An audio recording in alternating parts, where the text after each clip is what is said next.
नमस्कार साथियों। अगर देश में, मैं तो कहूंगा दुनिया भर में देखोगे, अगर 90 बार किसी के नेतृत्व में चुनाव हारने का रिकॉर्ड है तो श्रीमान राहुल गांधी जी के नेतृत्व में हारे। और पार्टी के अंदर भी राहुल गांधी जी के नेतृत्व पर सवाल खड़े होते हैं। अब जब वो चुनाव हार जाते हैं तो ईवीएम पर प्रश्न चिन्ह खड़ा करते हैं, तो कभी वोटर्स पर ठीकरा फोड़ते हैं। और यही नहीं, आप अनेकों उदाहरण देखिए। जब कांग्रेस ने कहा EVM is rigged for BJP, EVM machine की हेराफेरी कांग्रेस कहती रही। फिर उन्होंने कहा ईवीएम बैन करो, बैलेट पेपर को वापस लाओ। फिर अगला चुनाव हारे, कहा ईवीएम्स को रिमोटली हैक्ड किया जा सकता है। फिर कह दिया वीवीपैट 100% चेक सुनिश्चित करो। हर हार के बाद कांग्रेस ने नया बहाना ढूंढने का काम किया। आत्मचिंतन, आत्मनिरीक्षण कांग्रेस ने नहीं किया, लेकिन आरोप ईवीएम इलेक्शन कमीशन से लेके संवैधानिक संस्थाओं पे बार बार लगाते रहे। और अब बिहार चुनाव हारता देखकर कांग्रेस पहले ही विपक्षी दलों के साथ मिलकर झूठे आरोप लगाने में लगी है। कल कुछ कांग्रेस के लोग कह रहे थे राहुल गांधी जी और विपक्ष के नेताओं ने बवंडर खड़ा किया। अरे भाई, बवंडर नहीं बलंडर है, और मैं बताने वाला हूं कैसे। जितने आरोप आज तक लगाए, मैं राहुल जी को यही कहूंगा, धूल चेहरे पर थी पर आप आईना साफ करते रहे। और एक एक करके इनको बताना जरूरी इसलिए भी है कि 1952 से अगर हम शुरुआत करें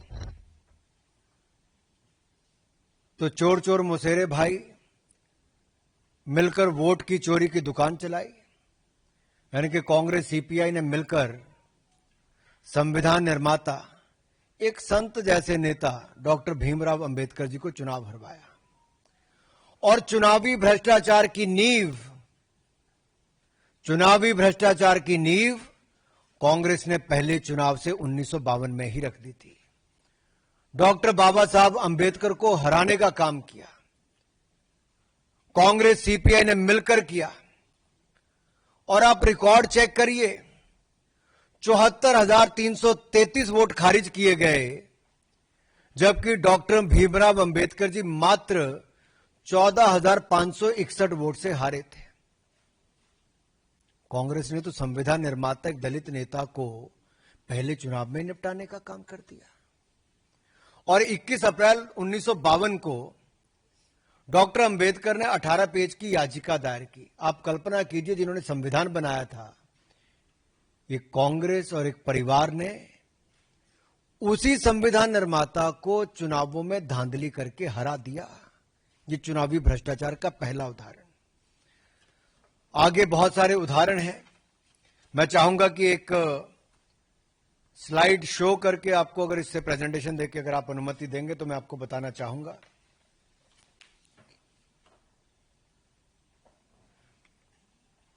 अगर आप पहली स्लाइड पर देखें तो बहुत स्पष्ट दिखता है कि 1952 में, जो मैंने अंबेडकर जी का उदाहरण दिया, 1957 में बूथ कैप्चरिंग करके कांग्रेस ने काम किया।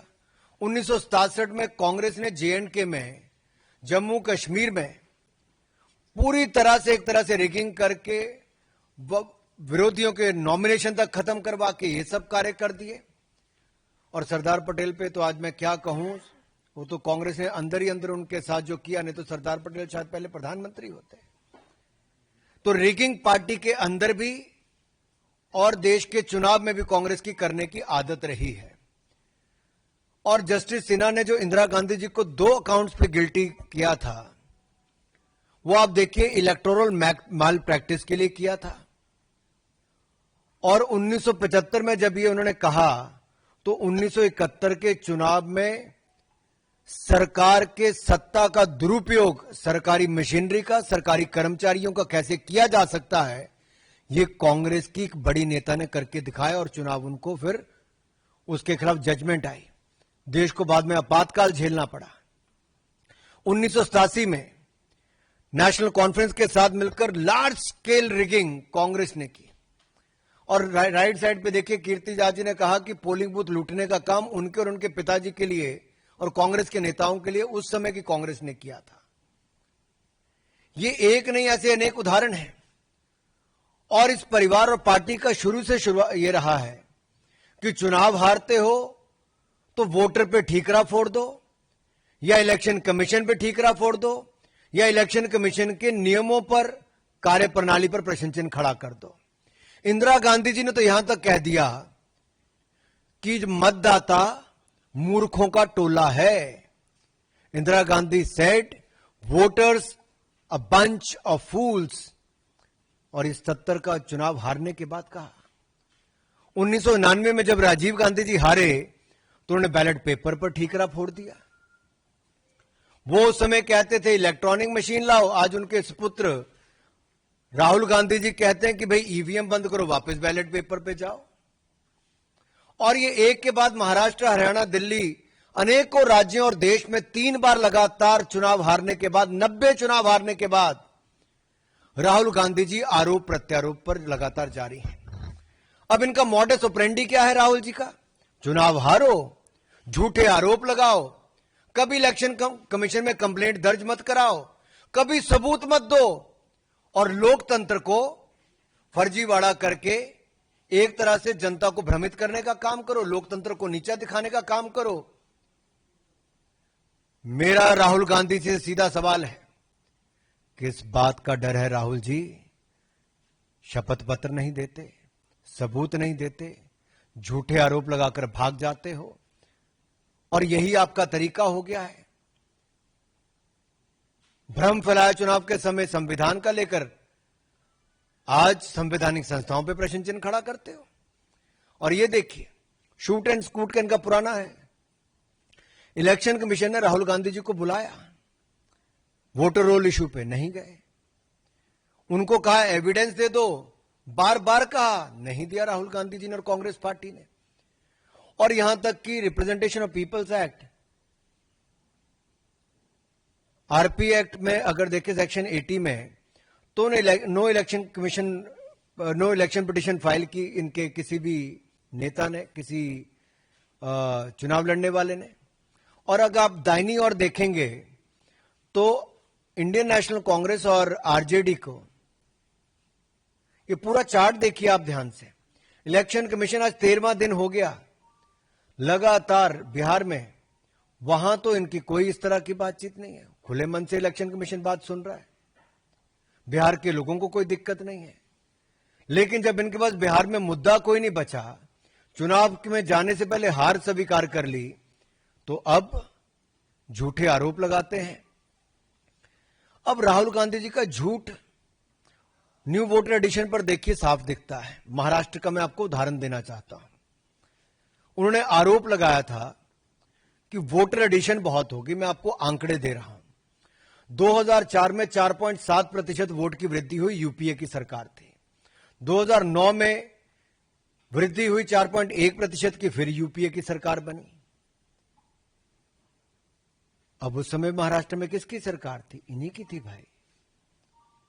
लेकिन जब 2019 और 24 की बात आई तो 1.3% और 4.4%, और 2014 में मात्र 3.4%। ये कम है 2004 और 2009 से।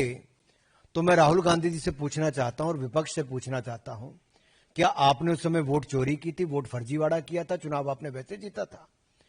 आप देश के मतदाता को नीचा दिखाने का कांग्रेस पार्टी काम कर रही है। अपमान कर रहे हो आप देश के मतदाताओं का।